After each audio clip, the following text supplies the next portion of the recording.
Veneto, libero! Veneto, libero! Veneto, libero! A 5 anni dal referendum per l'autonomia del Veneto, con ancora un nulla di fatto, tra tanti governi, tante spaccature, tante promesse, si spiega in Piazza Libertà a Bassano il gonfalone della regione. Purtroppo la pioggia ha limitato notevolmente il numero di partecipanti attesi. Il Leone Dorato è stato fatto sfilare sorretto dai partecipanti al flash mob. In prima linea l'ex ministra Erika Stefani, che tanto si batté a suo tempo per raggiungere l'obiettivo autonomia. Si è voluto lanciare un forte messaggio a Roma. Roma che non ha più scuse, ha dichiarato l'assessore regionale Roberto Marcato. Qui si rasenta la mancanza di rispetto di un popolo, perché voglio ricordarlo a tutti, il Veneto è un popolo. Ha chiesto in maniera chiara e netta che vogliono l'autonomia, che vogliamo l'autonomia. Dopo 5 anni non è successo nulla, con governi di destra, di sinistra, di centro, su, giù.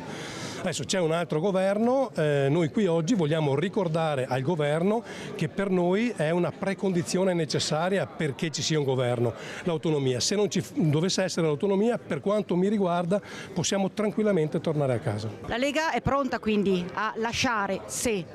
No, la Lega deve lasciare se. Il Veneto l'ha dimostrato con il referendum che al di là dei colori politici c'è la necessità di avere maggiore autonomia, ma non perché vogliamo fargli arroganti e dimostrare che siamo più bravi nei confronti degli altri, ma perché sappiamo bene amministrare il denaro pubblico e sappiamo che quando ben si amministra le risorse pubbliche, importanti risposte poi vengono date anche ai cittadini.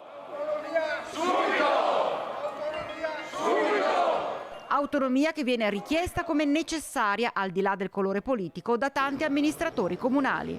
È quanto mai necessario agire e portare avanti i valori che sono stati espressi con il referendum, anche alla luce, per quanto mi riguarda da amministratore, degli ultimi risultati dei bandi del PNRR, dove ha visto tutti i comuni di fatto del nord Italia essere scartati sulla distribuzione delle risorse. Mi auguro che anche la manifestazione di oggi sia un segnale per far capire che al più presto abbiamo bisogno di un'Italia federale.